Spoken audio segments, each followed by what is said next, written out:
If you're thinking about moving to the Oregon coast and you've never been before, maybe you've only been a few times, you're definitely going to want to watch this video.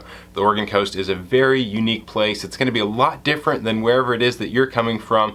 There's tons of pros. There are some cons. I'm going to cover all those in this video right now, and I'll save a few for last and let you decide. All that starts now.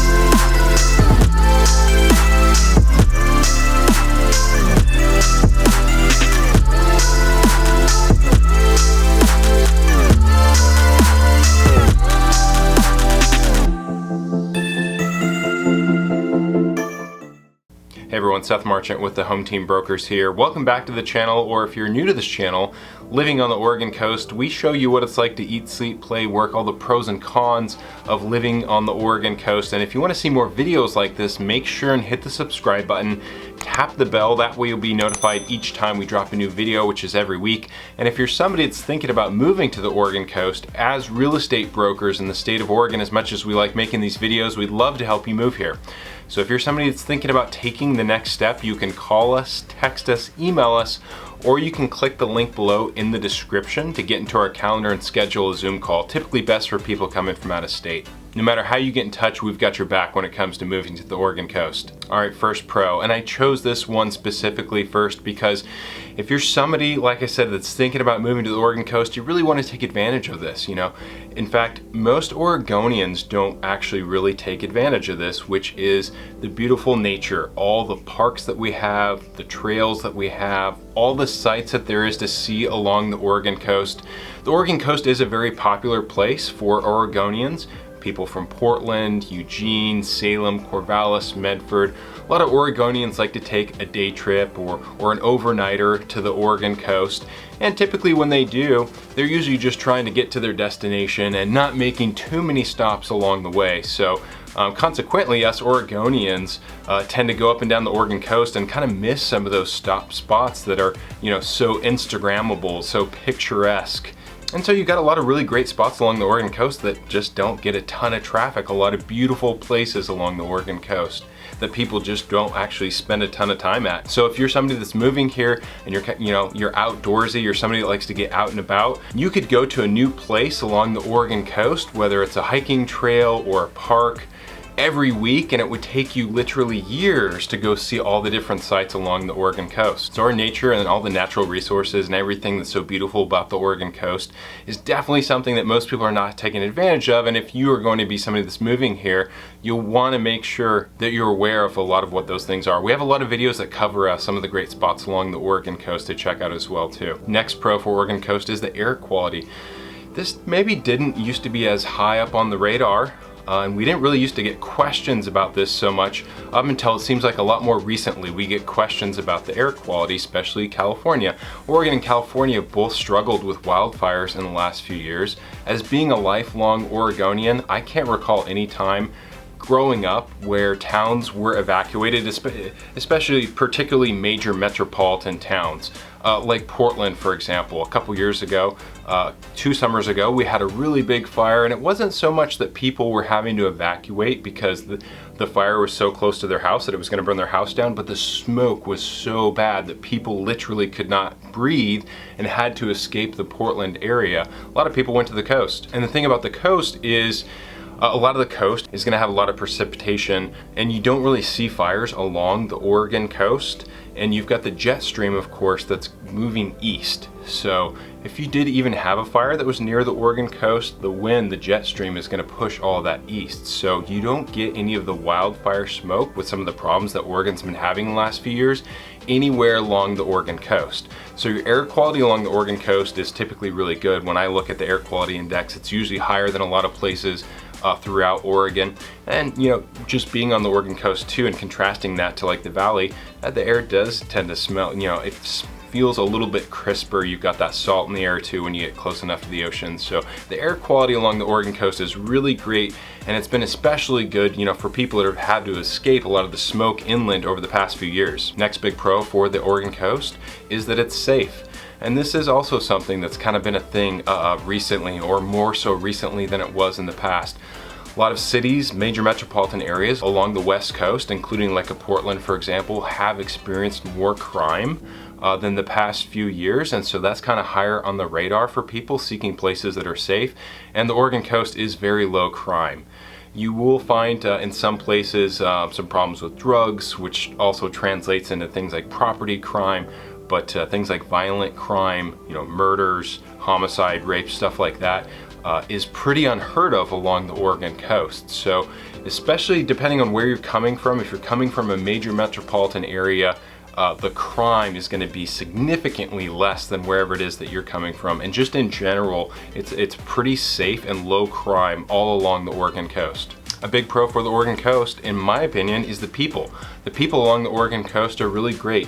They're welcoming, they're friendly. I don't know if I would say they have like that southern charm. If you've ever spent time in the South and maybe can, experience kind of like what that vibe is. I wouldn't call it that, but the people are very nice and very friendly and typically very welcoming. A lot of towns along the Oregon coast thrive and need tourism to survive, and a lot of the locals know that, understand that, they appreciate the tourism and, you patronizing their business. So in general, I think there's kind of this stigma, especially for California, that Californians aren't welcome in Oregon and, don't bring your California politics to Oregon, which there might be some of that feeling, but in general, I think that's kind of exaggerated. That's kind of just a joke. It's maybe more tongue-in-cheek. If you're a Californian coming to Oregon, one thing you're going to find along the Oregon coast is there are quite a few transplants, and you're actually going to bump into quite a few other Californians. So you kind of tend to find that the natives here, the Oregonians, the people that have lived here their entire life, they are very friendly and welcoming, and you're just going to find that there's actually maybe it's not as many as you thought. There's going to be a lot of other transplants just like you as well too. So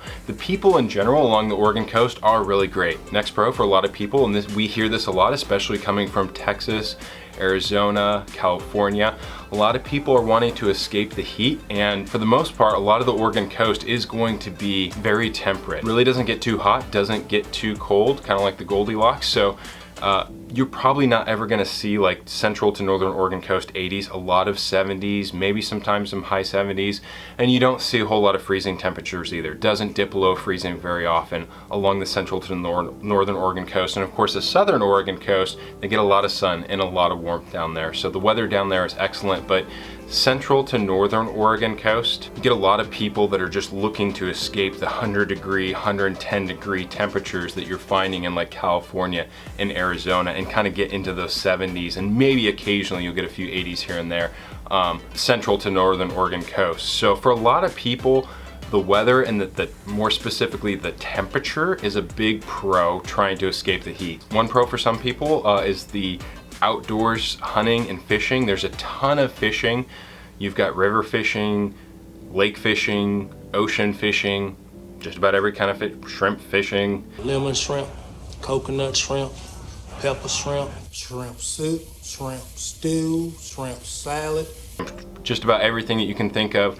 Crabbing is very big along the Oregon coast. Hunting, I understand, is pretty popular or pretty good as well. I know if you're somebody that is getting out and about and walking around as opposed to like road hunting or sitting around, like some people, like sitting in a stand or something like that, like some people do.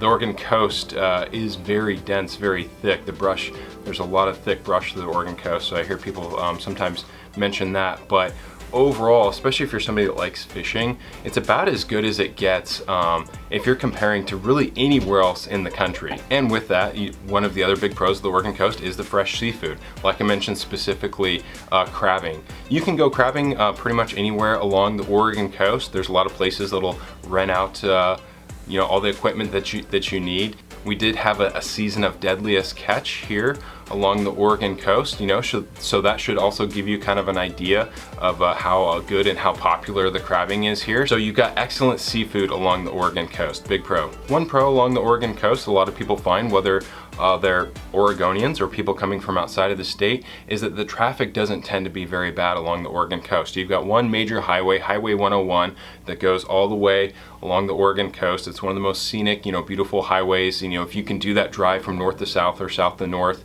especially if you can do that drive through northern and southern California, It's a beautiful drive, and most of it is very little congestion. You're gonna find some congestion in some places like Astoria. When people are coming into Astoria on Highway 30, you tend to get some congestion through there and through town. Tends to ease up a little bit through Warrenton and Gearhart. Then you kind of get a little bit more congestion in Seaside, because that's where you have a lot of people that are coming from Portland. They're either going north right on the 101 off of 26 and hitting Seaside, or they're going south towards Cannon Beach. So you have a lot of congestion right there.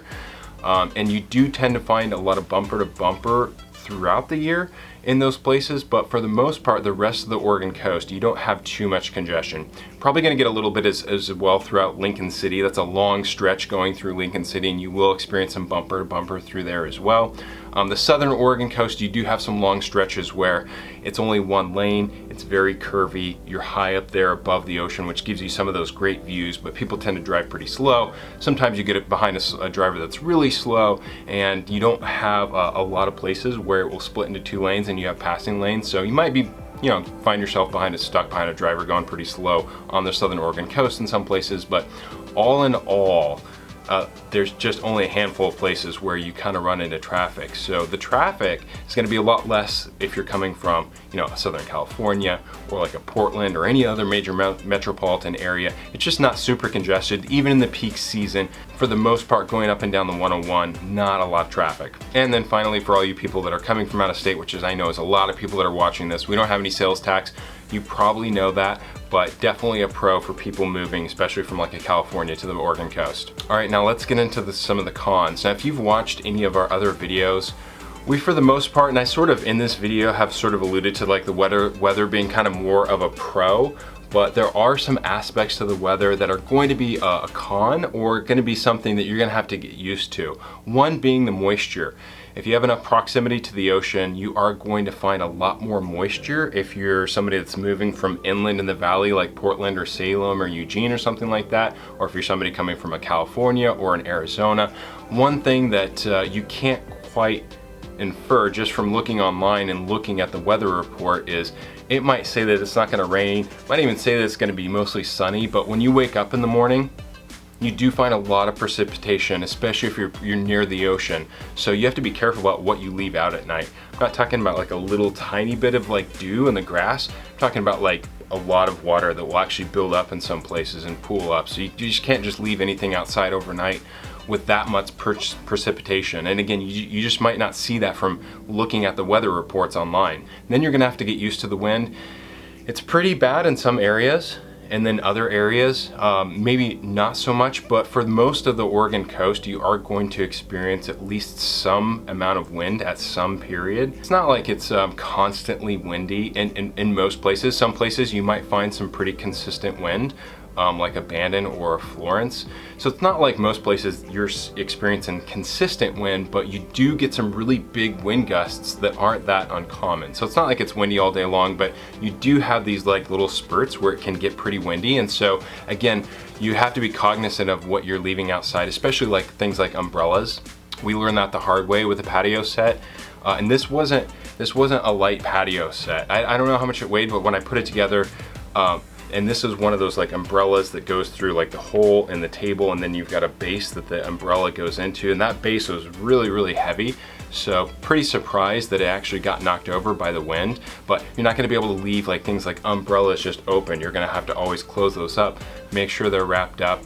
Otherwise, at some point, the wind's gonna get those, even in the areas that aren't that windy. And the wind is gonna affect other things too, like possibly like your gardening. So that's one thing, one kind of aspect to the weather that can be a con, or that you're gonna have to get used to, is some of the moisture and precipitation, and then some of the wind as well. One con for a lot of the Oregon coast is going to be the shopping, whether we're talking about like groceries or home improvement types of things. There's not a bunch of like Lowe's and Home Depots up and down the Oregon coast. There's one Costco, it's up north. There's a handful of Walmarts. Other than that, you're looking at Fred Meyer's and Safeway. Fred Meyer's, if you're not familiar with Fred Meyer's, because it's mostly a Pacific Northwest company, it's kind of like a Walmart, kind of like an everything type of store, and they're usually pretty big, so they usually have a pretty good selection of the types of things that you might be looking for. But if you're gonna move to the Oregon coast, especially the southern Oregon coast, you're probably gonna have to get used to like some mom and pop shopping. Probably gonna have to get used to maybe some smaller grocery stores, especially if you're in some smaller towns, like a McKay's or a Kay's. I know that sounds kind of funny. I don't think they have any connection, but there's a Kay's grocery store and a McKay's along the Oregon coast, and they're these kind of just smallish mom and pop type of grocery stores. So if you're coming from a big city, big metropolitan area, if you're used to New Seasons and Trader Joe's, Home Depot and Lowe's, you're probably going to have to get used to some different types of shopping along the Oregon coast, especially if it's going to be on the southern Oregon coast. Next con for the Oregon coast, homes are expensive. Didn't quite used to be that way. It wasn't, I don't think it was that way when I was growing up. When I was growing up, the perception of the Oregon coast was, it was popular. It was still a popular thing 20, 30 years ago for Oregonians, you know, people from Portland, Eugene, Corvallis, Salem. You know, all these towns are about an hour or hour and a half away from the Oregon coast. 20, 30 years ago when I was growing up, it was popular to do a day trip to the Oregon coast, or like I said, like an overnighter. So the Oregon coast has always been popular, but I think it's really gained in popularity, especially in the past decade or so. And because of that, what you're seeing is a lot more people building homes. You have a lot more nicer homes.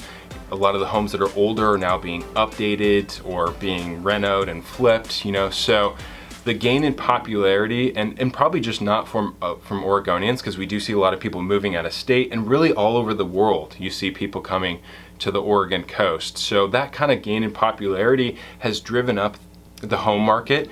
The market has become more competitive. There's a lot more buyers than there have been, and for that reason, homes are more expensive. I think there was kind of like growing up that there was kind of more of this like perception that a lot of the Oregon coast towns were sort of run down, you know, the towns itself, that the economies weren't great, so things weren't kept up that well. Houses, homes there weren't kept up that well. And there's still a few small kind of towns that you might maybe kind of say they're a little bit run down along the Oregon coast, but that's more the exception now than it is the norm. Whereas I think that was a little bit more the norm, you know, 20, 30 years ago. So the gain in popularity has really increased the demand and the competition for people buying homes along the Oregon coast, and has really driven up prices. You see a lot of places along the Oregon coast that are not too far off from Portland prices, and Portland is not cheap. So if you're thinking about moving to the Oregon coast, especially if you're somebody that hasn't really looked at the housing market in the last 2 years, 5 years, you might be a little bit surprised with some of the prices. So that is kind of one con. You know, I think anybody can get somewhere along the Oregon coast if you really want to be along the Oregon coast. As long as you have a budget that's somewhere near a first-time buyer's budget for like an average price home, you can definitely get in along the Oregon coast, but the market is competitive and consequently makes it expensive. Next con, and this is something that a lot of people find out when they move to the Oregon coast, it's tough to garden there. I've mentioned this maybe in at least one other video. Obviously the soil, but then again the wind too. So you're usually going to be looking at, you're going to need raised beds, and then you're usually also going to have to contend with animals. A lot of deer and elk along the Oregon coast that are going to get into and eat your garden. A lot of ways to try and keep those animals out, you know, keep those animals away. But it's probably, gardening situation are probably going to require more effort and going to be a lot different than what you're used to, regardless of where you're coming from. Next con is the big one, the threat of the tsunami.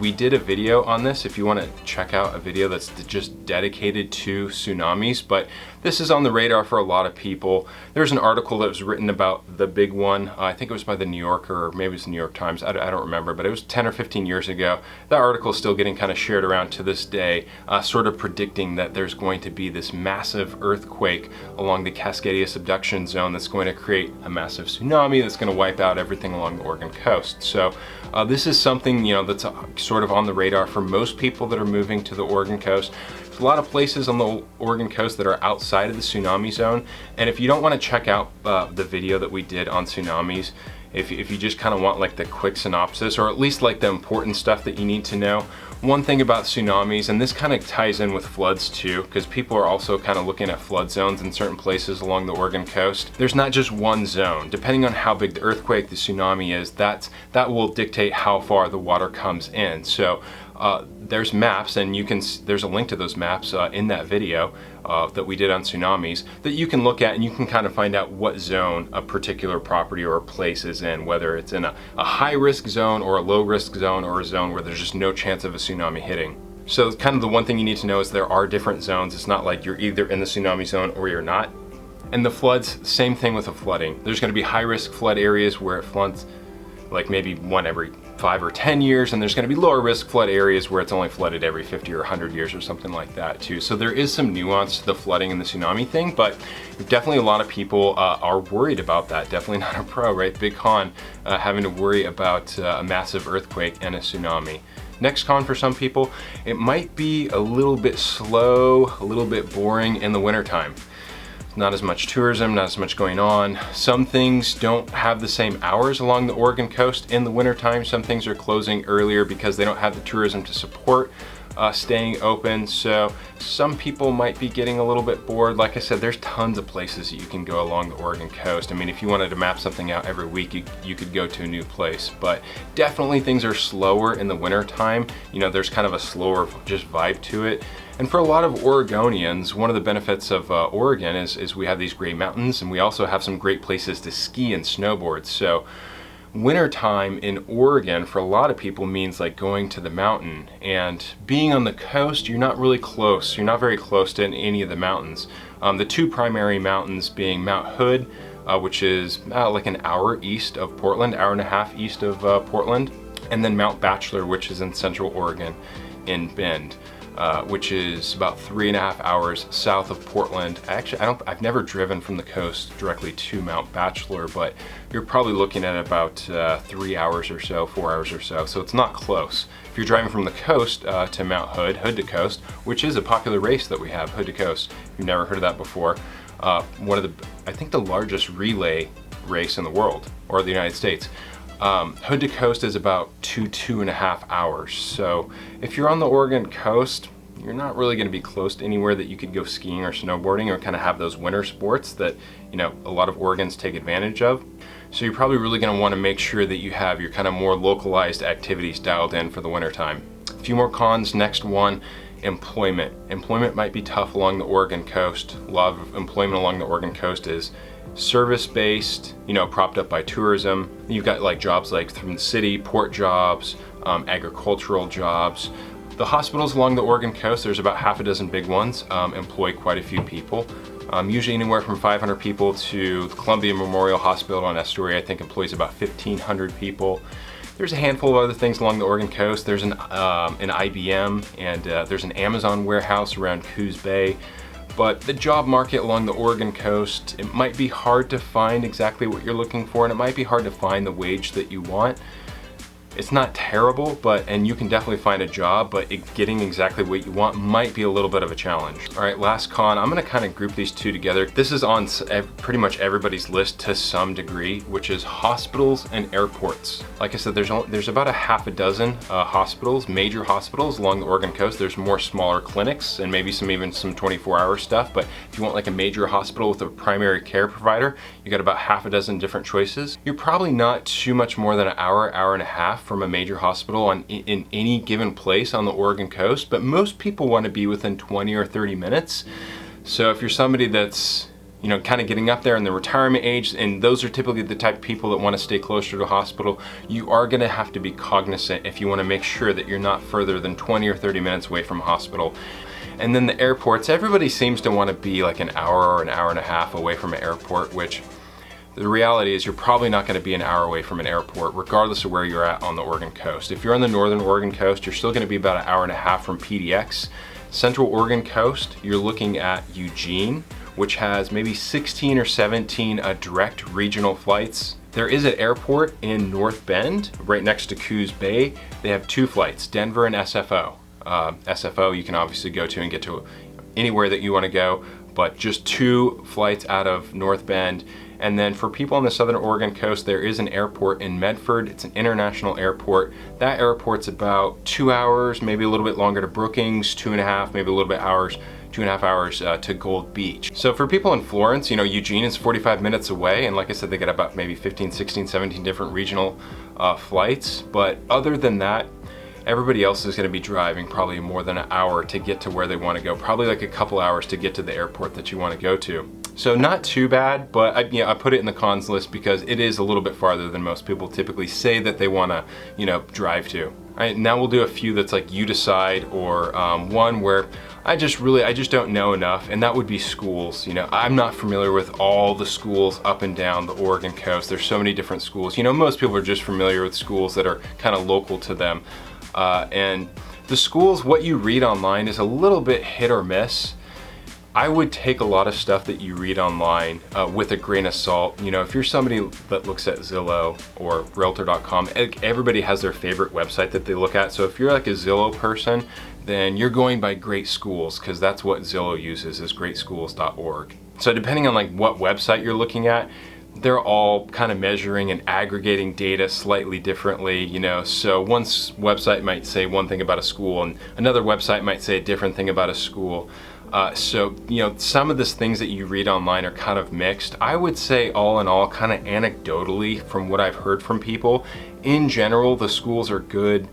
They're decent, maybe better than average in some places. So leave it up to you, and if you're somebody that went to school along the Oregon coast, feel free to comment and weigh in. But I was gonna put schools in the pro list, but there's just too many schools, and I just don't know enough about all the different schools to really say if it's a pro or con. So leave that to you. If you want to weigh in on schools along the Oregon coast, put it in the comments. And then finally, we have tourism.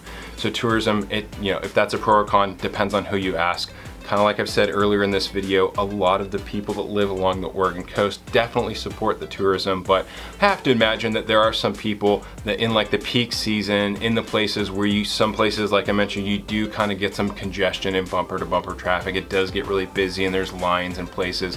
I have to imagine that there's some people that don't love the tourism all the time. So I wouldn't put the tourism as a pro or a con. Leave that up to you. That's your opinion. If you've got a pro or a con for living on the Oregon coast that we missed, I'm sure there's probably a few out there that I didn't think of. Feel free to put those in the comments. If this video helped you, give us a like, make sure and subscribe so you'll continue to see videos like this. And if you're somebody that's thinking about taking the next steps and moving to the Oregon coast, you can call, text, email, or just click below in the description to schedule a Zoom call with us. No matter how you get in touch, we've got your back when it comes to moving to the Oregon coast. Take care, everyone.